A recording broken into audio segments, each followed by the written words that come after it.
கண்ணியத்திற்குரிய பெரியோர்களே, அருமை சகோதரர்களே, எல்லாம் வல்ல அல்லாஹினுடைய நல்லடியார்களே, அல்லாஹு ஜல்ல ஷானுஹு தஆலா மனிதன் மீது அருள்மறையாம் திருக்குரானில் பல்வேறு விமர்சனங்களை முன்வைக்கின்றான்.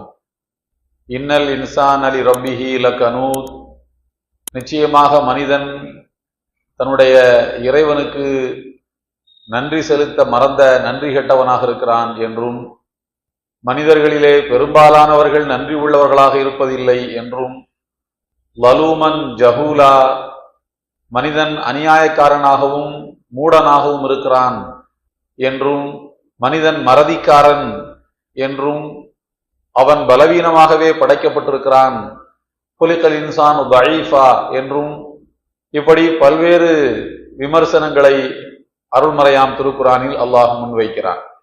அந்த விமர்சனங்களில் ஒன்றுதான் மனிதன் பலவீனமாக படைக்கப்பட்டிருக்கிறான் என்பது. பலவீனமானவன் என்றால் மனிதன் தான் செய்யக்கூடிய தவறுகளை ஒப்புக்கொள்ளக்கூடிய தைரியம் கூட இல்லாதவனாக இருக்கின்றான். அதனால் தான் பாவ மன்னிப்பு தேடுகின்ற போது நான் அந்த பாவத்தை செய்துவிட்டேன், அது தவறு என்று அவன் அல்லாஹ்விடத்திலே ஒப்புதல் வாக்குமூலம் கொடுக்க வேண்டும் என்பது பாவ மன்னிப்பு ஏற்கப்படுவதற்குரிய ஒரு முக்கிய நிபந்தனையாக நபிகள் நாயகம் ஸல்லல்லாஹு அலைஹி வஸல்லம் முன்வைக்கிறார்கள். தன்னுடைய தவறுகளுக்கெல்லாம் மனிதன் அடுத்தவர்கள் மேல் பழியை போடுகின்ற குணம் உள்ளவன். சாதாரணமாக ஆண்கள் எல்லாம் கேலி செய்வார்கள், வீட்டிலே பெண்கள் இன்றைக்கு ஏன் சோறு சரியாக வேகவில்லை என்று கேட்டால், விறகு பச்சை விறகு, அதனால் சோறு வேகவில்லை. ஏன் இன்றைக்கு சாம்பார் ருசியாக இல்லை என்று கேட்டால், நீங்கள் வாங்கி கொடுத்த காய்கறிகள் சரியில்லை, அதனால் அது ருசி இல்லை என்று பழியை நம்மேல் பெண்கள் தூக்கி போடுவார்கள் என்று நாம் சொல்வதுண்டு. ஆனால் பொதுவாகவே மனிதனுடைய சுபாவம் அப்படித்தான் இருக்கிறது.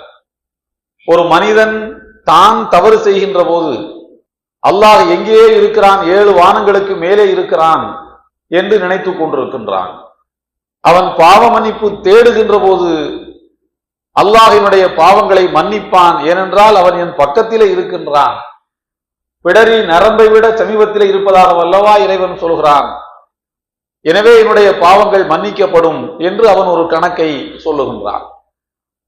தனக்கு வேண்டாதவர்கள் தவறு செய்கிற போது, தனக்கு அநீதி இழைக்கப்படுகிற போது, உன்னையெல்லாம் இறைவன் பார்த்து கொண்டுதானே இருக்கிறான் என்று தனக்கு வேண்டாதவனை பார்த்து மனிதன் சொல்கிறான். தனக்கு வேண்டாதவர்கள் பாவ மன்னிப்பு தேடுகின்ற போது இவனுடைய பாவத்தை எல்லாம் இறைவன் மன்னிக்க கூடாது என்று மனிதன் எதிர்பார்க்கிறான். இப்படி தனக்கு ஒரு நீதி, தனக்கு அருகிலே இருப்பவர்களுக்கு ஒரு நீதி, தனக்கு வேண்டப்படாதவர்களுக்கு ஒரு நீதி, வேண்டியவர்களுக்கு ஒரு நீதி என்று மனிதன் அவனுடைய சிந்தனையில் அப்படித்தான் நீதிகளை வகுத்து வைத்திருக்கின்றான். மனிதன் உண்மையிலேயே பலகீனமானவன். இறைவன் அவன் மீது சுமத்தி இருக்கக்கூடிய கடமைகளை அவன் சுமப்பதாக அல்லாஹ்விடத்திலே ஒப்புக்கொண்டு விட்டு வந்து அந்த கடமைகளில் இருந்து மனிதன் தவறுகின்றான். இதையெல்லாம் அருள்மறையாம் திருக்குரானில் பல்வேறு வசனங்களிலே எல்லாம் வல்ல அல்லாஹ் நமக்கு எச்சரித்துக் கொண்டே இருக்கின்றான். அன்புக்குரியவர்களே, கடந்த 460 நாட்களுக்கு மேலாக, சுமார் 468 நாட்களாக, ஒரு வருடத்தையும் கடந்து பாலஸ்தீனத்திலே முஸ்லிம்கள் போராடி கொண்டிருக்கிறார்கள்.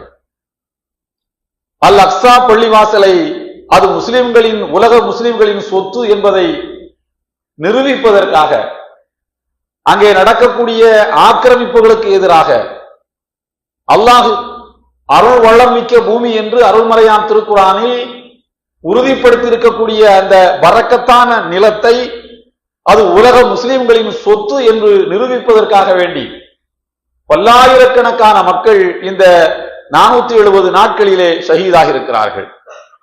உலகத்துக்கு சொல்லப்பட்ட கணக்கின்படி பார்த்தால் சுமார் 46,000 பேர், 47,000 பேர், 50,000 பேர் என்று சொன்னால் கூட நமக்கு நாக்கு வலிக்காது. 50,000 பேர், 1,00,000 பேர் ஷஹீதாகி இருக்கின்றார்கள். அந்த மண் உலக முஸ்லிம்களின் மண் என்பதை நிரூபிப்பதற்கு. அது மாத்திரமல்ல, லட்சக்கணக்கான பேர்கள் நிரந்தரமாக ஊனமாகி இருக்கிறார்கள். இனி வாழ்க்கையில் அவர்கள் பட்ட ஊனத்துக்கு மாற்று கிடையாது என்கிற அளவுக்கு கைகால்களை இழந்து நிரந்தரமாக அவர்கள் ஊனப்பட்டிருக்கிறார்கள். இந்த ஒரு வருட காலம் 1.5 ஆண்டு காலத்தில் பிறந்திருக்கக்கூடிய குழந்தைகளுக்கு தாய்மார்கள் பாலூட்டுவதற்கு ஏற்ற அளவில் தாய்மார்களின் உடல்நிலை இல்லை என்கிற காரணத்தினால் அந்த குழந்தைகள் எல்லாம், பச்சிளம் குழந்தைகள் எல்லாம் உரிய ஊட்டச்சத்து கிடைக்காமல் அநேகமாக 5 வயதுக்குள்ளாக இயல்பாகவே மரணத்தை தழுவிவிடக் கூடும் என்கின்ற அளவுக்கு ஊட்டச்சத்து குறைபாடுகளோடு அந்த குழந்தைகள் வளர்ந்து கொண்டிருக்கின்றார்கள். தாய்மார்களுக்கு தாய்ப்பால் சுரக்க வேண்டும் என்றால் அவர்களே நல்ல உணவுகளை சாப்பிட வேண்டும். அதிலும் இந்த நவம்பர், டிசம்பர், ஜனவரி என்கிற இந்த மாதங்களில் அந்த குளிர் பிரதேசத்தில் தரையும் நடுங்கக்கூடிய அந்த குளிரில் அவர்கள் எப்படி சாதாரணமான டென்ட்டிலே உட்கார்ந்து கொண்டு, கூடாரத்திலே உட்கார்ந்து கொண்டு தங்களுடைய வாழ்நாளை கழிக்கிறார்கள் என்று வரக்கூடிய கதைகளையும் சம்பவங்களையும் உண்மை நடப்புகளையும் கேட்டால் உண்மையிலேயே குறை நடுங்கி போய்விடும். தன்னுடைய குழந்தைகளை எல்லாம் ஒரே ஒரு துணியை மாத்திரம் வைத்துக் கொண்டு தன்னுடைய குழந்தைகளை குளிரிலே இருந்து காப்பாற்றுவதற்கு வசதி இல்லாமல் அந்த தாய்மார்கள் தரையை தோண்டி குழந்தைகளை உள்ளே வைத்து, கழுத்து வரைக்கும் தரையை தோண்டி குழந்தைகளை உள்ளே வைத்து இருக்கக்கூடிய ஒரே ஒரு துணியை வைத்து தலையை சுற்றி கொண்டு இரவு பொழுதை அவர்கள் கழித்தார்கள். இதே போல குழந்தைகள் மாத்திரமல்ல, முதிய பெரியவர்களும் அப்படித்தான்.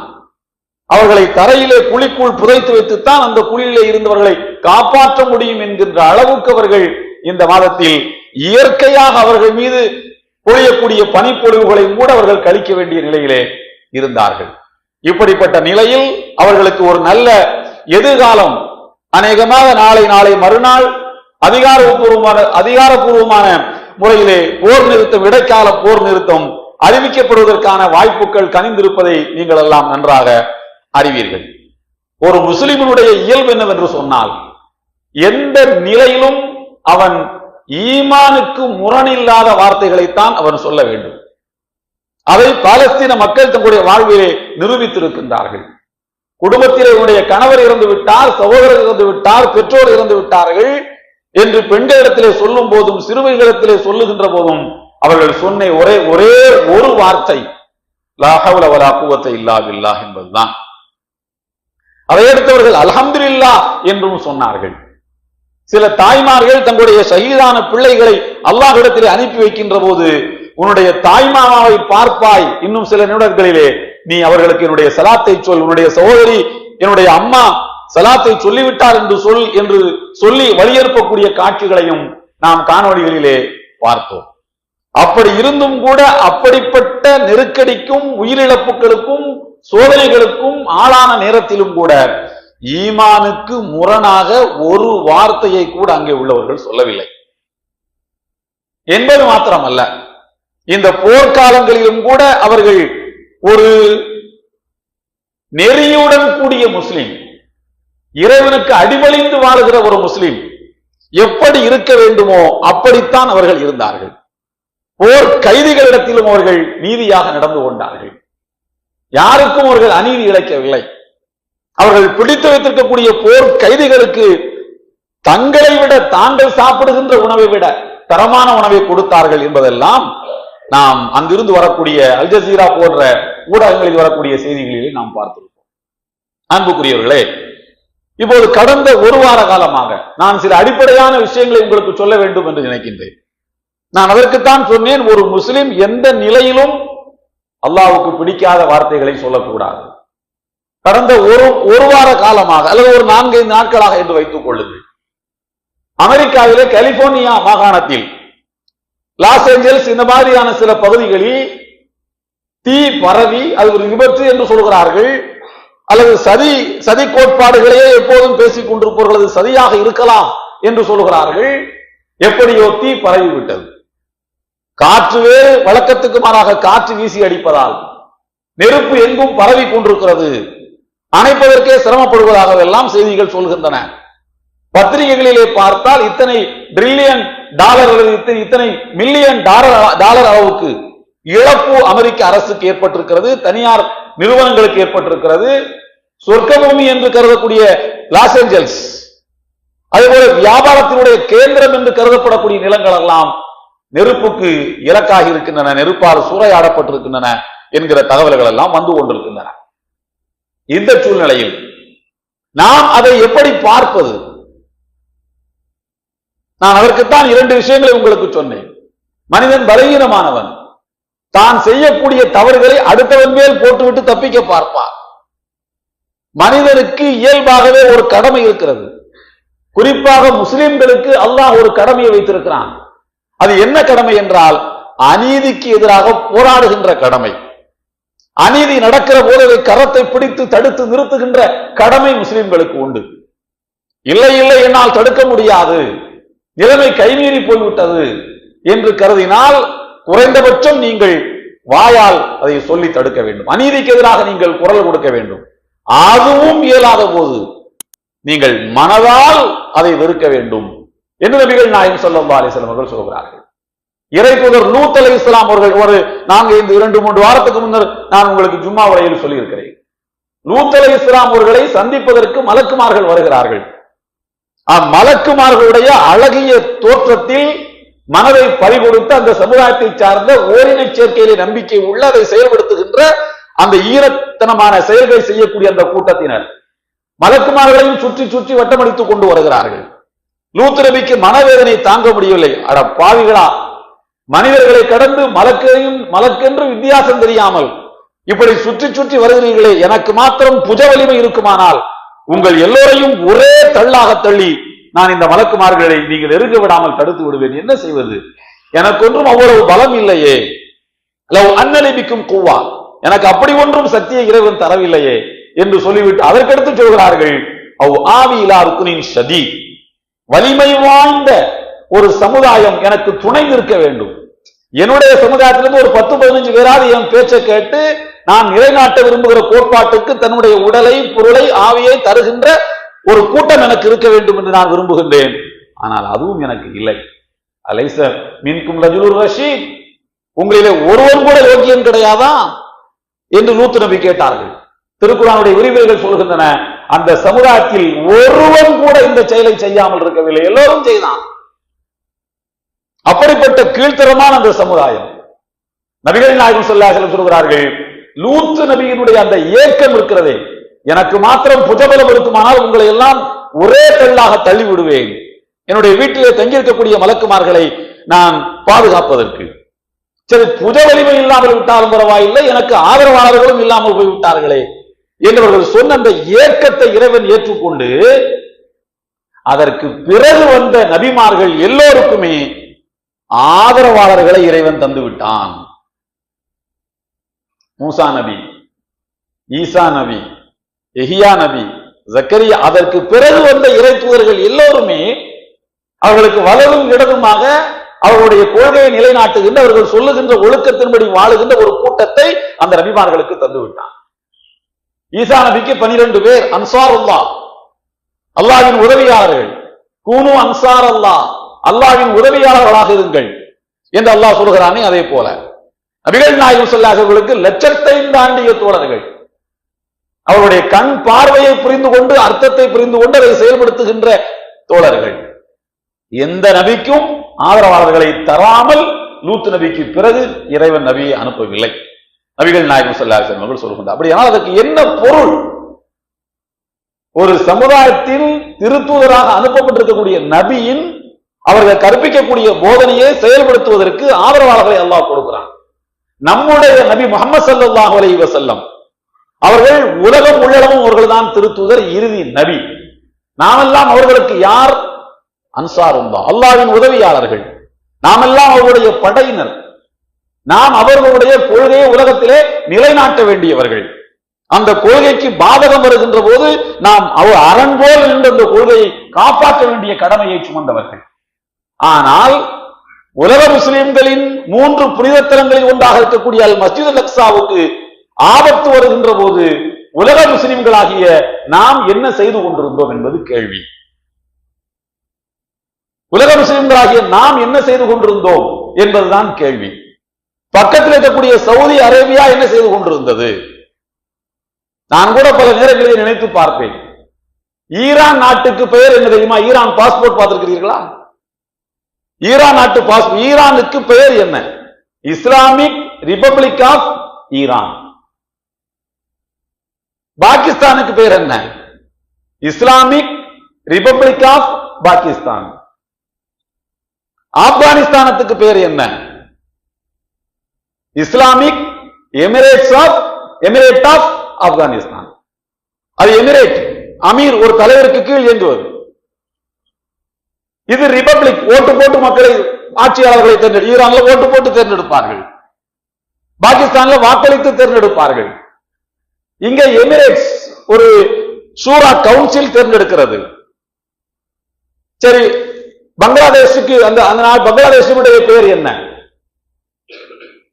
Peoples republic of Bengal. அவ்வளவுதான். அது இஸ்லாம்ங்கிறது வராது, அது மக்கள் அப்படின்னு வருது. ஆனா சவுதிக்கு என்ன பேர் தெரியுமா? சவுதி அரேபியா பேர்ல இஸ்லாமிய இருக்காது. அல் மம்லக்கத்துல் அரபியத்து சவுதியா, சவுதி அரேபியா. அவர் முஸ்லீம் சொல்ல மாட்டாரு, தன்னை அரபின்னு சொல்லுவாரு. ஏன்னா முஸ்லீம்ங்கிற வார்த்தையை விட அரபிங்கிற வார்த்தை பெருசு பாருங்க அல்லாட்ட அப்படின்னு அவர் நினைச்சுக்கிறாரு. கிங்டம், அது மம்லக்கா, கிங்டம் தான். சரி, கிங்டம்லையும் கூட நீ ஒரு இஸ்லாமிக் கலர் வேண்டாமா? அது மம்லக்கத்துல் அரபியத்து சவுதியா. சவுதிங்கிறது நாட்டை பிடிச்ச ஒரு நாடோடி கூட்டத்தினுடைய தலைவன் பேரு. அரபியா என்பது அவன் பேசுகின்ற மொழி, மம்லக்கா என்பது அவன் நடத்துகின்ற ஆட்சியின் விதம். அப்ப இஸ்லாம் எங்க போச்சு? சரி, பேசுகின்ற மொழி அரபி உனக்கு என்பதில் உனக்கு பெருமை என்றால், பாலஸ்தீனத்திலே வாழுகிற மக்கள் பேசுகின்ற மொழி அரபி தானே. உன் மொழி பேசுகிற ஒருவன் பாதிக்கப்படுகிற போது நீ முன்னே போய் நின்று இருக்க வேண்டாமா? அது உனக்கு கிடையாது. சரி, அவர்களை குற்றம் சாட்டிக் கொண்டு உலக முஸ்லிம்களாகிய நாம் என்ன செய்தோம்? அவர்களுக்காக கரத்தால் தடுத்திருக்க வேண்டும், தடுக்கவில்லை, தனியாக அவர்களை விட்டு விட்டார்கள். நான் அதற்குத்தான் ஒரு அந்த யுத்தம் தொடங்கிய நாட்களில் ஆரம்பத்திலே நான் சொல்லி காட்டினேன். ஒரு ட்விட்டர் அக்கவுண்ட்ல, எக்ஸ் தளத்திலே ஒரு பாலஸ்தீன சகோதரர் ஒரு பதிவு போட்டிருக்கிறார். நான் ஒரு ஹதீஸை பார்த்தேன். கியாமத் நாள் நெருக்கத்தில் முஸ்லிம்களுக்கும் யூதர்களுக்கும் இடையில் யுத்தம் நடக்கும். முஸ்லிம்கள் தான் தாக்க தொடங்குவார்கள். துகாத்திலூனல் யஹூத, நீங்கள் யூதர்களிடத்தில் சண்டைக்கு போவீர்கள் இருக்கு. அப்ப இவங்க தான் ஆரம்பிப்பாங்கன்னு அர்த்தம். ஒவ்வொருவரையாக வீழ்த்தி கொண்டு வருவீர்கள். உங்களுடைய தாக்குதல் தாக்கு பிடிக்க முடியாமல் ஒவ்வொரு யூதனும் மரத்துக்கும் கற்களுக்கும் பின்னால் சென்று ஒதுங்குவான், ஓடி ஒளிவான்.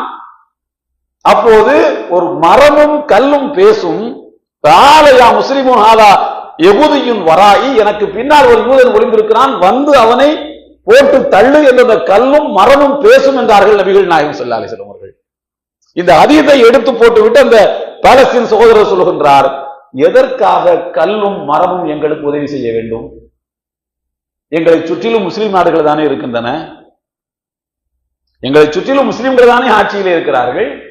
இந்த பக்கம் போனால் எகிப்து, இப்படி வந்தால் ஜோர்டான், அந்த பக்கம் போனால் சவுதி அரேபியா, ஜோர்டானை கடந்து போனால் மூத்தா வழியா போனால், இப்படி இருக்கும்போது கல்லும் மரமும் ஏன் எங்களுக்கு உதவி செய்ய வேண்டும் என்கிற கேள்வி எனக்கு இருந்து கொண்டே இருந்தது. இந்த யுத்தத்தின் போதுதான் நாங்கள் புரிந்து கொண்டோம், முஸ்லிம் ஒருவன் கூட எங்களுக்கு உதவி செய்ய வரமாட்டான், உதவி செய்வதாக இருந்தால் கல்லும் மரமும் மட்டும்தான் செய்ய முடியும் என்று புரிந்து கொண்டோம் என்று அவர் வேதனையோடு பதிவு செய்திருக்கிறார். யாரும் உதவி செய்யவில்லை. சொல்ல போனால் சில நேரங்களில் எதிராகவும் கூட வேலை இருப்பதாக செய்திகள் வருகின்றன. துருக்கி எதிராக வேலை செஞ்ச மாதிரி செய்திகள் இருக்கு, சவுதி எதிராக வேலை செஞ்சதா செய்திகள் இருக்கு. ஆனால் தண்டனை என்று வரும்போது மட்டும் என்ன அமெரிக்காவுக்கு மட்டும் வரணுமா தண்டனை? கலிபோர்னியால மட்டும்தான் தீ பிடிக்கணுமா? உதவி செய்யாதவர்களுக்கு தீயே பிடிக்காதா? அதிலும் சொல்ல போனால் நாம் ஒரு இஸ்லாமிய பார்வை உங்களுக்கு தருவதற்காக சில எதிர்கேள்விகளை வைக்கின்றேன்.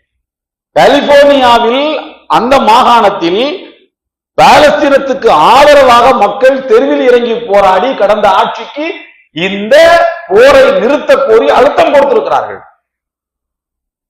அப்படியானால் அந்த மாகாணம் பாதுகாப்பாக அல்லவா இருந்திருக்க வேண்டும். இது பாலஸ்தீனத்துக்கு எதிர்ப்பு தெரிவித்ததற்கான தண்டனை என்று நாம் முடிவுக்கு வருவதாக இருந்தால், ஏன் ஜோ பைடன் பத்திரமாக இருக்கிறார், ஏன் நெதன்யாஹு பத்திரமாக இருக்கிறார், நான் இன்னும் ஒருபடி மேலே தாண்டி சென்று ஏன் சவுதி பத்திரமா இருக்கு? அதான் அங்கே எல்லாவா தீப்பிடித்திருக்க நம்முடைய விருப்பம் அதுவல்ல. இப்படி எல்லாம் கேள்விகள் இருக்கின்றன. இப்போ திருக்குறானுடைய வசனத்துக்கு வாருங்கள். அல்லாஹ் சொல்கிறான், குல் ஹுவல் காதிர் அலா அன் யபஅஸ அலைக்கும் அஸாபன் மின் ஃபௌகிக்கும். உங்களுடைய தலைக்கு மேலே இருந்து அஸாபை இறக்கும் சக்தி அல்லாஹ்வுக்கு உண்டு. உங்கள் கால்களுக்கு கீழே இருந்து அஸாபை வெளிக்கொண்டு வரக்கூடிய சக்தி அல்லாஹ்வுக்கு உண்டு. தலைக்கு மேலே இருந்து என்பதற்கு இமாம் தந்தாவி அவர்கள் சொல்கிறார்கள், மேலே என்பது மழை, கல் மழை பொழிவது. லூத்து நபியினுடைய கூட்டத்துக்கு கல் மாறித்தான் பொழிந்தது. காபத்துல்லாவை இடிக்க வந்தவர்களுக்கு அபாவில் பறவைகள் மூலமாக கல் மழைதான் பொழிந்தது. நெருப்பை சுமந்த கற்கள் பொழிந்தன. இது மேலிருந்து வரக்கூடிய அதாப். கீழிருந்து வரக்கூடிய அதாப் என்பது ஃபிரௌனை பிடித்துக் கொண்டது. அவர் காலை வச்சு போனார், காலுக்கு கீழே இருந்து தண்ணி தான் அப்படி மேல அவரை கவிழ்த்தது. இப்படி கீழிருந்து தண்டனைகள். நூஹ் நபியுடைய சமுதாயத்துக்கு கீழே இருந்து தண்ணி வந்தது, மேல இருந்தும் தண்ணி வந்தது. பல் தக்கல் மா, இரண்டு தண்ணீர்களும் சந்தித்துக் கொண்டன, மக்கள் அழிந்து போனார்கள். மேலிருந்து என்பதற்கு பொருள் உங்களுக்கு மேலே இருந்து உங்களை அதிகாரம் செலுத்திக் கொண்டிருக்கக்கூடிய ஆட்சியாளர்களாலும் உங்களுக்கு துன்புறுத்தல் வரும் என்ற ஒரு பொருளை இமாம் தந்தாவி சொல்கிறார்கள், திருக்குறானுடைய விரிவுரையாளர். அப்ப உங்களுக்கு கீழே இருந்து அதாப் வரும் என்பதன் பொருள் நீங்கள் பெற்ற பிள்ளைகளால் உங்களுக்கு பிரச்சனை வரும். உங்களுக்கு கீழே உள்ள வேலைக்காரனால உங்களுக்கு பிரச்சனை வரும். நீங்க பத்திரமா ஒரு செக்கை ஓபன் செக் எழுதி கொடுத்து இவற்றை கொடுத்துருவான்னு சொன்னா எங்கேயாவது தொலைச்சிட்டு வந்துடும். அது உங்களால வரக்கூடிய அதாப். ஒரு உதாரணம் தான். இப்படி உங்களுக்கு கீழே உள்ளவர்களால் உங்களுக்கு பிரச்சனை வரலாம், மேலே உள்ளவர்களால் பிரச்சனை வரலாம் என்று சொல்லிவிட்டு அல்லாஹ் அதோடு முடிக்கவில்லை.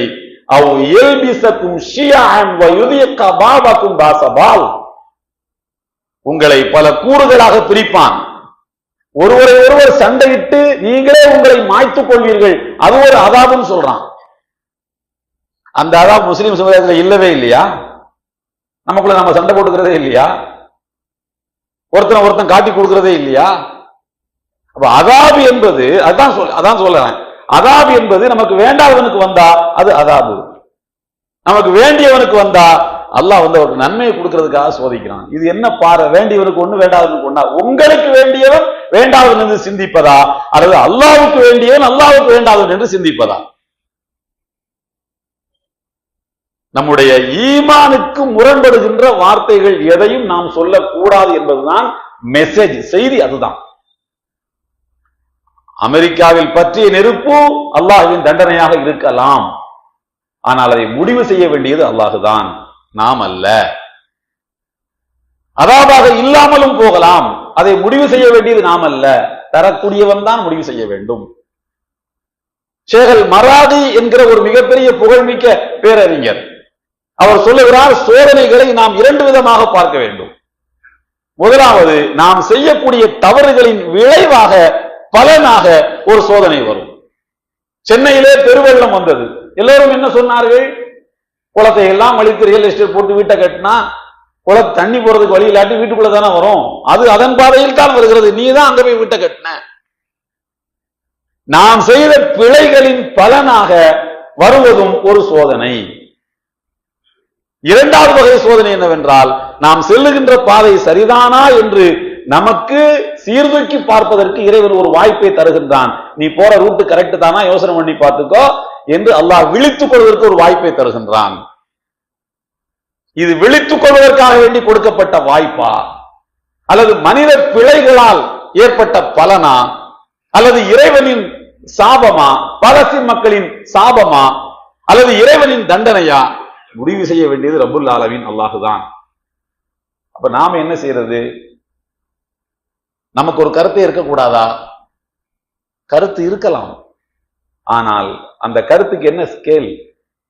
நமக்கு அதான் நமக்கு வேண்டியவன் என்றால் ஒரு பார்வை, வேண்டாதவன் என்றால் இன்னொரு பார்வை. நமக்கு நண்பனுக்கு ஒரு முசீபத் வந்து விட்டால் அல்லாஹ் உங்களுக்கு அதிகமா நன்மையை தர்றதுக்கு தான் இந்த சோதனையை தருகிறான் என்று சொல்வது, நமக்கு வேண்டாதவனுக்கு ஒரு முசீபத் வந்து விட்டால் அவன் பண்ண பாவத்துக்கு அவன் அனுபவிக்கிறான், ரெண்டு ஸ்கேலுமே தவறு. இது யாருக்கு வேண்டியவன்? அல்லாஹ்வுக்கு வேண்டியவன், அல்லாஹ்வுக்கு வேண்டாதவன். மனிதனிடத்தில் இன்னொரு பலவீனமும் இருக்கிறது. தன்னுடைய பொறுப்பை மனிதன் தட்டி கழித்து விடுகின்றான்.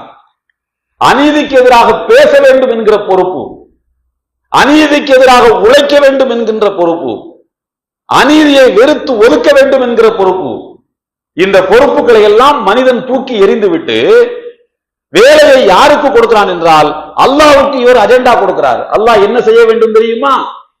அப்படியே இஸ்ரேல்ல மட்டும் தீப்பிடிச்சு எறிகிற மாதிரி ஒரு நெருப்பு அல்லாஹ் அனுப்பணும். பாலஸ்தீன் பக்கம் இந்த நெருப்பு போகவே கூடாது. இவர் அஜெண்டா அல்லாஹ்வுக்கு கொடுக்கிறார். இப்படித்தான் அல்லாஹ் செய்யணும். உன்னுடைய வேலை என்ன? நீ எந்த கடமையிலிருந்து நீ பிறந்தாய்? நீ செய்ய வேண்டிய பொறுப்பிலிருந்து எங்கே தவறினாய்? நீ வாழுகிற நாட்டின் அரசுக்கு நீ அழுத்தம் கொடுத்தாயா? ஐக்கிய நாடுகள் சபையில் நீ பேசு, இந்த அநியாயத்துக்கு எதிராக நீ பேசு என்று நீ வாழுகிற நாட்டின் ஆட்சியாளர்களுக்கு நீ அழுத்தம் கொடுத்தாயா? நீ போய் ஐக்கிய நாடு சபையிலே பேச முடியாது, ஆனால் உன்னுடைய ஆட்சியாளர்களை பேச வைக்க முடியும். கலிபோர்னியா மக்கள் அதை செய்தார்கள். கலிபோர்னியா மக்கள் அதை செய்தார்கள். அந்த அழுத்தத்தின் காரணமாகத்தான் பொறுப்பை ஏற்பதற்கு முன்னரே சீஸ்ஃபயரை பண்ணிட்டு பொறுப்பேற்கலாம் என்று முடிவெடுத்திருப்பதாகவும் கருத்துக்கள் இருக்கின்றன. உண்மையை அறிந்தவன் அல்லாஹ். அநியாயத்துக்கு எதிராக போராடி தெருவுக்கு அப்படி ஒரு கடமை அவர்களுக்கு கிடையாது. முஸ்லிம்களுக்கு அந்த கடமை இருக்கிறது. கடமையை நாம் செய்யாமல் தனக்கு கடமை இல்லாத ஒன்றை செய்த மக்களின் மீது உன்னுடைய தண்டனை என்று சொல்வது நியாயமா என்பதுதான் கேள்வி. தப்பு ரைட்டு அல்லாஹ் முடிவு செய்யட்டும். அடுத்தபடியாக சோதனைகளில் சிக்கிக் கொண்டிருக்கக்கூடிய மக்களுக்கு உதவி செய்வதுதான் முஸ்லிம்களின் கடமை. சோதனைகளிலே சிக்கிக் கொண்டவர்களுக்கு உதவி செய்வதுதான் கடமை என்று அவர்களுக்கு ஃபத்வா கொடுத்துக் கொண்டிருப்பது அல்ல. நாம் கஸ்ஸாலி ரஹ்மத்துல்லாஹி இடத்திலே ஒருவர் கேட்கிறார், தொழ வராதவனுக்கு என்ன ஃபத்வா? மா ஹுக்குமு தாரிக்கு ஸலாத். தொழுகையை ஒருவன் வேண்டும் என்றே விடுகிறான், பாங்கு சத்தம் கேட்கிறது வர்றதில்லை. தொழுகையை ஒருவன் வேண்டும் என்றே விடுகிறான், அவனுக்கு என்ன சட்டம் என்று இமாம் கஸ்ஸாலி ரஹ்மத்துல்லாஹி இடத்திலே ஒருவர் கேட்டார், அவருடைய மாணவர் கேட்டார். இமாம் கஸ்ஸாலி ரஹ்மத்துல்லாஹி அவன் என்ன பதில் சொல்ல வேண்டும்னு இவன் பதிலோட தான் இவன் வருவான். அவன் காஃபிர்னு சொல்லணும்னு இவர் எதிர்பார்க்கிறாரு. அவன் கையால் இழங்காம போவான், இவர் சொல்லணும்னு அவர் எதிர்பார்க்கிறாரு. மா ஹுக்குமு தாரிக்கு ஸலாத் என்று கேட்டபோது இமாம் கஸ்ஸாலி ரஹ்மத்துல்லாஹி அவர்கள் சொன்னார்கள், அவனுடைய கையை பிடித்து தொழுகைக்கு கூட்டிக் கொண்டு வருவது உன் கடமை என்றார்கள். அவனுக்கு நான் என்ன சட்டம் சொல்றது? கேட்கிற உனக்கு தான் நான் சட்டம் சொல்லுவேன். உன்னுடைய கடமை என்னவென்றால் அவன் கையை பிடித்து இழுத்து பள்ளிவாசலுக்கு கொண்டு வந்து சேர்ப்பது உன் கடமை. உன் கடமையை பற்றி நீ கேள்விகள், இன்னொருத்த கடமையை பற்றி உனக்கு என்ன கேள்வி? அது அவன் வந்து கேட்கட்டும், அவனுக்கு சொல்லிக் கொள்ளலாம். நம்முடைய கடமை என்ன? அநீதிக்கு எதிராக குரல் கொடுப்பது நம்முடைய கடமை. ஏதேனும் விபத்துக்களால் ஆபத்துக்களால் சூழ்ந்த மக்களுக்கு உதவி செய்வது நம்முடைய கடமை. ஃபத்வா கொடுப்பது அல்ல, முத்திரை குத்துவதல்ல, பிராண்ட் பண்றதல்ல. கொஞ்ச நாட்களாக சிலர் சொல்லிக் கொண்டிருந்தார்கள், பாலஸ்தீனத்தில் வாழக்கூடிய மக்களுக்கு ஏன் தெரியுமா இவ்வளவு சோதனைகள் வருகின்றன? அவர்கள் ரொம்ப ஆடம்பர பிரியர்களாக, இவர் ஆடம்பர பிரியர்களாக இருந்தார்கள். இவர் போய் பார்த்துட்டு வந்தார். நான் கேட்டேன், சஹாபாக்களுக்கு பத்ர் போர்ல சோதனை வந்தது, எந்த சஹாபி ஆடம்பர பிரியராக இருந்தார்? உஹது போரில் ரசூலுல்லாஹ்வுக்கு பல் உடைக்கப்பட்டது, ரசூலுல்லாஹ் என்ன ஆடம்பர பிரியராக இருந்து விட்டார்கள்? 10,000 பேர் சூழ்ந்து வளைத்து 3000 முஸ்லிம்களை தாக்குவதற்கு வந்தார்களே அஹ்ஸாப் போர்ல, எந்த சஹாபி அல்லாஹ்வுக்கு கோபமாக நடந்து கொண்டார்? இப்படிப்பட்ட ஆபத்துகளுக்கு வந்தது. வாயை வைத்துக் கொண்டு சும்மா இருந்தாலே நம்ம அல்லாஹ்க்கு நன்மையை சம்பாத்தியம் பண்ணவங்களா ஆயிடுவோம். செய்த நன்மைகளை எல்லாம் ஏதாவது மலிவு விலையில ஃபத்வாக்களை கொடுத்து நம்முடைய நன்மைகளை நாமே அழித்துக் கொள்ள கூடாது என்பதுதான் செய்தி. நமக்கு என்ன ஃபத்வா? பேசாதே, உதவி செய். அவங்களுக்கு என்ன ஃபத்வா? அது அவங்களுக்கு அல்லாஹ் முடிவு செய்யட்டும். இதுதான் ஒரு மூமினுடைய கடமை. இலவசமாக ஃபத்வா கொடுத்துக் கொண்டிருப்பது அல்ல. சோதனைகளின் போது முடிந்த அளவுக்கு உதவிகளை செய்து நம்முடைய நன்மைகளை பெருக்கிக் கொள்வதற்குத்தான் அல்லாஹ் இந்த வாய்ப்பை தருகிறான் என்பதை நாம் புரிந்து கொள்ள வேண்டும். எல்லாம் வல்ல அல்லாஹ் உண்மையை விளங்கி செயல்படுகின்ற மக்களாக நம்மை ஆக்குவானாக. வாஹிரு தஅவானா அனில் ஹம்துலில்லாஹி ரப்பில் ஆலமீன். அஸ்ஸலாமு அலைக்கும் வரஹ்மத்துல்லாஹி வபரகாத்துஹு.